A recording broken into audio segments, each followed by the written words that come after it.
Hello, my friends, and good morning. We have a new episode. Yeah, Henriette Hoffmann. She confronted Hitler with the Holocaust. That is our title. It's a real bold title. Who is Henriette Hoffmann? Born in 1913. It's by the way the same year. It's the same year 1913 was born also Axmann, Arthur Axmann, who was chief of Hitler Jugend after after Baldur von Schirach, who was the husband of Henriette Hoffmann. Yes, only by the way, she died in 1992.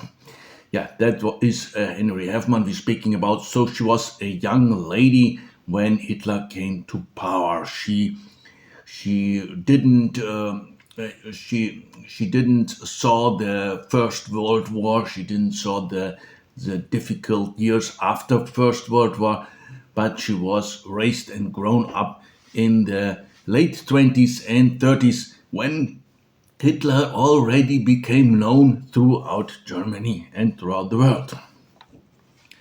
Yeah, history often reveals how thin the line is between complicity and victimhood through the stories of children raised in the shadow of power. Yeah, because she was raised in the shadow of power.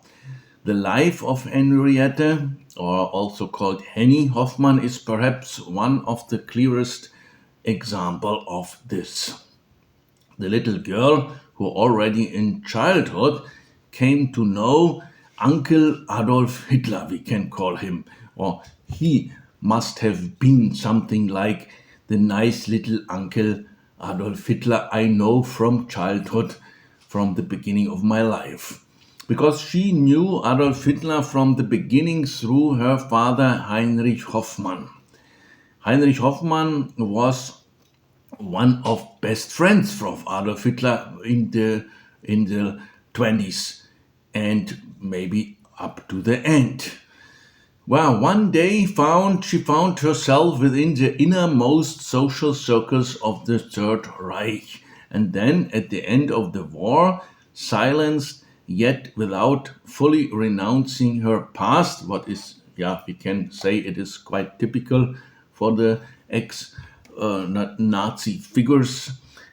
Then, after the war, she attempted to begin a new life and lived in the afterworld to 1902. Her husband, Baldur von Schirach, was sitting in Spandau prison together with the very, very famous prisoner Rudolf Hess. Let's take a look at the childhood and the Munich time, the Munich circle, because we know that Munich was the main town, it was the headquarters of Nazism. We can also call it it is the town where Nazism and National Socialism and Hitler and his movement were born. It was the town of the movement. Yeah. Ja, die Hauptstadt der Bewegung, like it is called in German. Henriette Hoffmann was born on February the 2nd, 1913 in Munich. Her father, Heinrich Hoffmann, photographer, he was the official photographer of the Nazi party in the beginning, so something like the responsible for the marketing, we can also say. And her mother, Therese Baumann, called also Nelly Baumann, was a famous singer and actress already back then. Her childhood unfolded in Schwabing, Munich, Schwabing. Schwabing is an artistic district. Yeah, we can say up to today in Munich. It's not really in the center, but near the center of Munich, and it's known for its bohemic lifestyle, for a lot of little taverns and bars with artistic people and quite an open-minded atmosphere. Bohème, and so on. Also, Hitler loved this district. Adolf Hitler, he was, when he started to be in Munich after before World War 1913, Hitler arrived in Munich on the day of when not the day, but in the year where Henny Hoffmann was born. He arrived in Munich. Also, Hitler passed mostly the most of his time in Schwabing, so it was his preferred district. And there was the photographer Heinrich Hoffmann working. So there he came in contact with Adolf Hitler. And this center and in Schwabing, where Heinrich Hoffmann was working, where Adolf Hitler was in his free time, this was the center of avant-garde life and also of political radicalism. The family soon became part of Hitler's immediate circle. So the Hoffmann family they were quite friends, we can say, already in the early 1920s.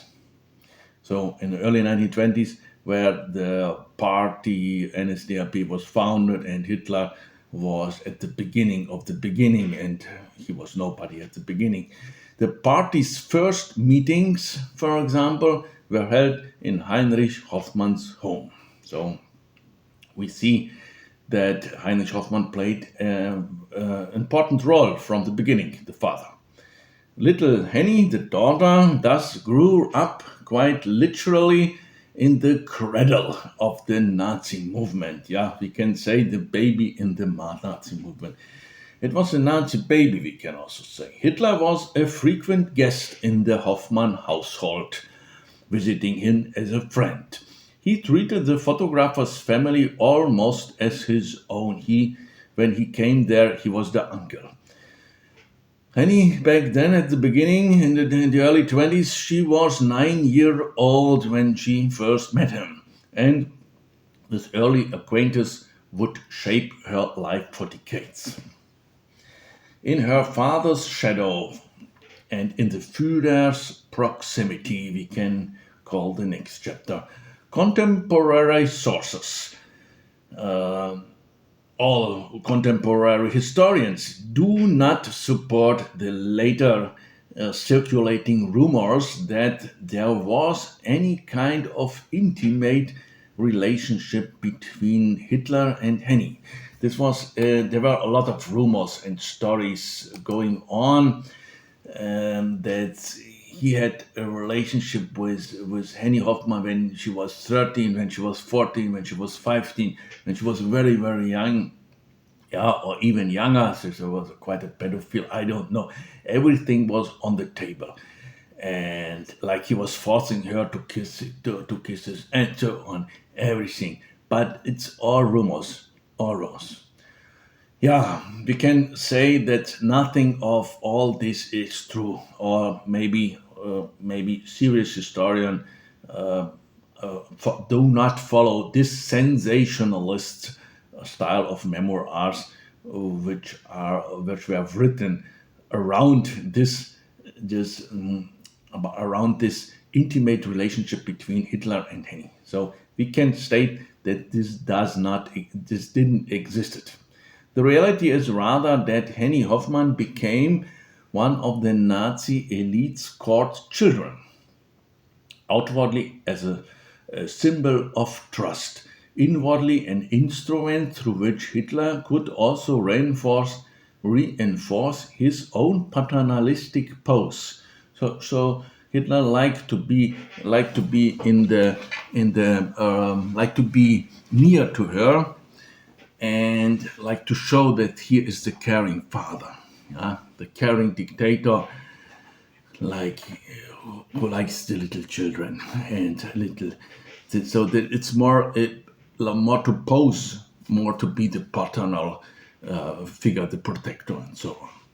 Henny was an open, lively, sociably young woman, so an extroverted little child, early regarded as an embodiment of beauty and charm also.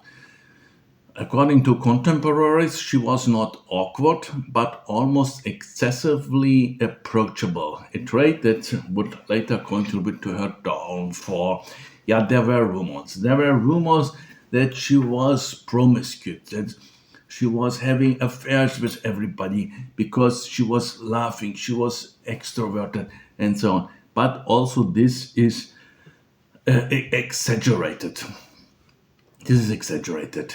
She was maybe an extroverted child, a young woman who maybe flirted a lot, but that is not the same like going with everybody to bed. Yeah, that we can say. Yeah, between legend and reality, Hitler, Henny Hoffmann, and the psychological triangle with Baldur von Schirach, the later husband. That is the next chapter. History often builds not around certainty, but around absence. Around we don't know something and we try to figure out.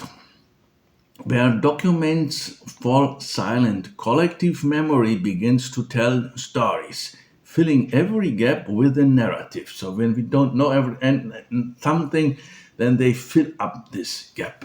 Hitler's private life is one of the greatest such voids.